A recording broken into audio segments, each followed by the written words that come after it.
जिंदगी में की गई गलतियां आपको सोचना, बोलना और समझना सिखा देती हैं। किसी से वक्त मिलने और किसी से वक्त मांगने में वही फर्क होता है जो किसी से मिली भीख और किसी से मिली उजरत में होता है। बगैर मतलब के दिलासे भी नहीं मिलते। यहां लोग दिल में भी दिमाग लिए फिरते हैं। आजकल लोग दुआओं में कम और चुगलियों में ज्यादा याद करते हैं। ताश का जोकर और अपनों की ठोकर अक्सर बाजी पलट देते हैं। बुराई पर लोग बोलते नहीं और सच्चाई को लोग सुनते नहीं। जहनी दबाव तमाम बदन मफलूज कर देता है और जब सोचें जकड़ी जाए तो रूहों तक की आह निकल जाती है। जिंदा लोगों को पांव तले रोंद के हम कब्रों पर पांव रखते हुए खौफजदा होते हैं। जिंदगी में कोई भी मुलाकात फजूल नहीं होती।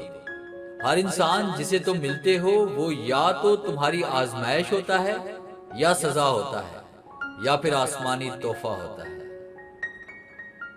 जिन ताल्लुकात का मुस्तकबिल ना हो उन्हें बढ़ाने से अच्छा है तोड़ दिया जाए। इसका यह हरगिज मतलब नहीं कि वो हमारे लिए ही नहीं बने, हकीकत पसंद बने, खुश फहम नहीं। मैंने देखा है कि जब वक्त हार जाए तो इंसान कभी ना खत्म होने वाले रोग पार लेता है। ऐसे रोग जो ना जीने के काबिल छोड़ते हैं ना मरने के लायक।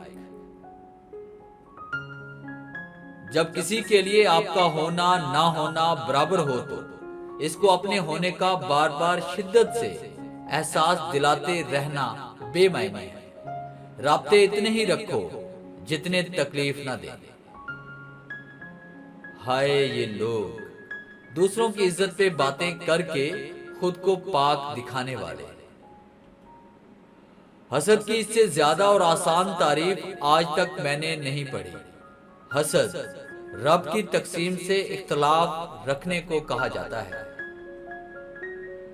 औरत तवज्जो मांगती है और मर्द ज़हनी सुकून।